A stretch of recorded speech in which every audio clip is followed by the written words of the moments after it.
Sir आरतीसाठी प्रकरण चालू सध्या गाजत भाजपच्या प्रवक्ते होता आणि त्यांना न्यायाधीशपदी कुठेतरी नियुक्ती करण्यात आली. सकाळी रोहित पवारांनी देखील त्याच्यावर भाष्य केले. म्हणजे तुम्ही काय सांगता? हे खरं म्हटलं तर गवई साहेबांनी बघा सांगितलं काही दिवसापूर्वी त्यांनी जाहीर केलं की मी निवृत्त झाल्यानंतर कुठल्याही प्रकारचं राजकीय पद घेणार नाही. जर सरन्यायाधीश अशा प्रकारचा आदर्श घालत असतील तर आता जी नियुक्ती झालेली आहे ते सांगतात की त्यांनी अगोदर 2024ला त्यांनी राजीनामा दिलेला आहे. जरी 2024ला राजीनामा दिला तर त्यांचे विचार बदलणार आहेत का? याचा अर्थ न्याय देवता ही निपक्षपणाने असावी अशा प्रकारची आमची अपेक्षा आहे. ती अपेक्षा जर अशा पद्धतीने नियुक्त्या होत असतील तर न्याय देवतेवर आता विश्वास लोकांनी ठेवायचा का हा प्रश्नचिन्ह निर्माण होईल. अगोदरच अनेक शंका कुशंका या संदर्भातून होत असताना अशा नियुक्त्या जर झाल्या, मला तर माहित नाही, परंतु काही ठिकाणी सुद्धा नोटरी किंवा आधी वेगळ्या सरकारी वकील हे नियुक्त करताना सुद्धा अशा प्रकारच्या शिफारशी होतात असं आम्हाला कळतंय. जर तशा पद्धतीने होत असतील तर मला वाटतं की यामध्ये सुद्धा आता राजकारण जायला लागत असेल, हस्तक्षेप व्हायला लागला असेल तर मग महाराष्ट्राचं दुर्दैव आहे आणि देशाचं दुर्दैव आहे. एकनाथ शिंदे यांच्या सातत्याने दिल्ली वारी चालू आहेत आणि आजही ते अमित शहा आणि पंतप्रधान मोदींची भेट घेत आहेत. त्यांची कुठेतरी दक्षिणती होणार असले तर कुठे बोललं जात आहे. तुम्हाला काय वाटतं? याची मला पूर्ण कल्पना नाही, माहीत नाही. ते दिल्लीला जातात एवढं मला कळलेलं आहे. आता दिल्लीला कशासाठी गेलेत हे आम्हाला काय माहित नाही. त्यांना विचारून घ्यायचं ते कशासाठी आपण दिल्लीला जात आहे म्हणून. उद्धव ठाकरे पण दिलेले आहेत, एकनाथ शिंदे पण दिलेले आहेत. नाही याच्यामुळे काय महाराष्ट्राच्या राजकारणात काही मोठं होण्याचे संकेत आहेत? नाही, इंडिया आघाडीची बैठक आहे, त्यामध्ये सगळेजण त्या इंडिया आघाडीच्या बैठकीला उपस्थित राहणार आहेत. त्यामध्ये उद्धवजी पण त्या ठिकाणी उपस्थित राहणार आहेत. विरोधी पक्षांच्या बैठकीला ते दिल्लीला गेलेले आहेत. त्यामुळे काय त्या आणि ह्याचा काय संबंध तिथं लागू शकत नाही. एक महत्वाचा प्रश्न, आगामी सिंहस्थ कुंभमेळ्यासाठी केंद्र सरकार आणि राज्य सरकारने कोणत्याही प्रकारचा निधी अद्यापपर्यंत दिलेला नाही आणि नाशिक महानगरपालिका कर्ज काढून जवळपास जे काही त्यांच्या ताब्यातले भूखंड आहेत ते गहाण ठेवून 300 कोटी पर्यंतचं कर्ज काढून सिंहस्थ कुंभमेळा भरवणार आहे. याकडे नेमकं कसं बघितलं जात आहे?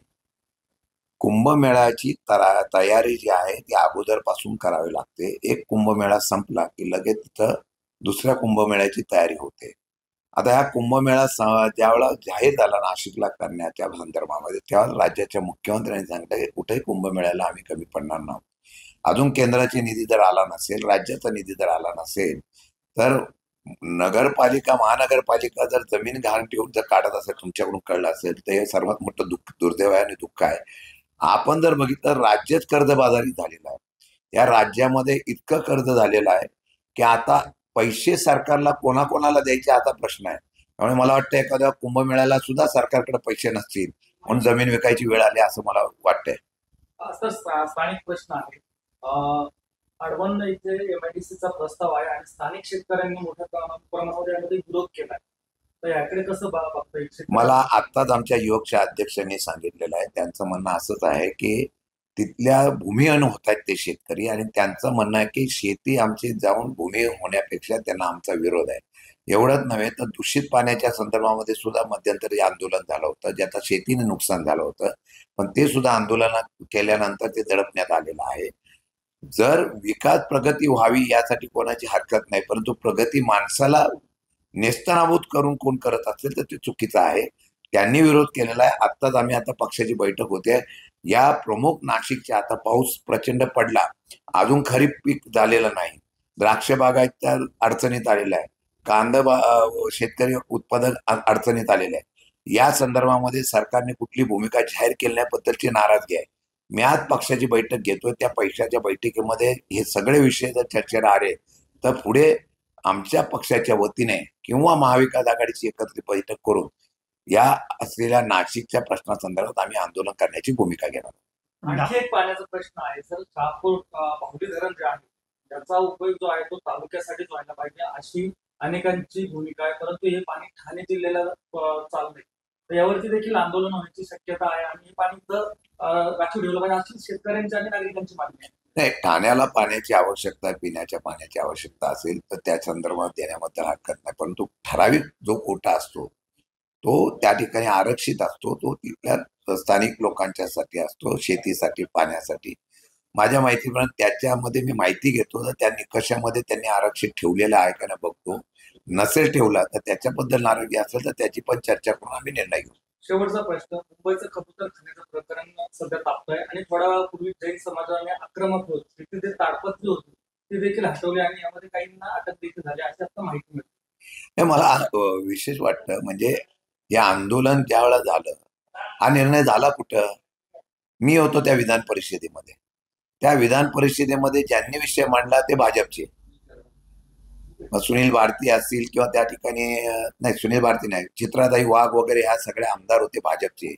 त्यांनी हा विषय मांडला, त्याला उत्तर दिलं मंत्र्यांनी की कबूतरखाने बंद करू. त्या ठिकाणी भाजपच्या आमदारांनी स्वतः सांगितलं की माझ्या सासूबाई त्याच्यामुळे त्यांचं निधन झालेलं आहे. याचा सरकारने गांभीर्याने निकाल घेतला, सरकारनेच घेतला, हा काय दुसऱ्या कोणी घेतला नाही. आता तेच मुख्यमंत्री म्हणतात की नाही, त्यांच्या आपण काळजी घेऊन आपण ते कबूतरखाने चालू केले पाहिजेत. मला वाटतं की यामध्ये पूर्णपणाने कोर्टाचा किंवा सरकारच्या निर्णयाला विसंगती होती. मग तिथे हा विषय मांडला भाजपने, याचं उत्तर भाजपने द्यायला पाहिजे. त्यांच्या आमदारांनी विषय मांडायचं उत्तर तिथं घेतलं गेलं आणि उत्तर दिल्यानंतर नाराजगी झाल्यानंतर परत सरकार तिथं सांगतंय, मुख्यमंत्री सांगतात नाही आता त्यामध्ये आम्ही दुरुस्त्या करतो, काळजी घेऊ. मला वाटतं मग त्या विधिमंडळामध्ये त्यांनी हे उत्तर द्यायला पाहिजे कशा पद्धतीने काळजी घेऊ म्हणून लोकांना ज्या वेळेला रोष वाढतो तेव्हा लगेच त्याच्यामध्ये परिवर्तन करून चर्चा वेगळ्या पद्धती करण्याची भूमिका सध्या घेते सरकार, असं मला वाटतंय.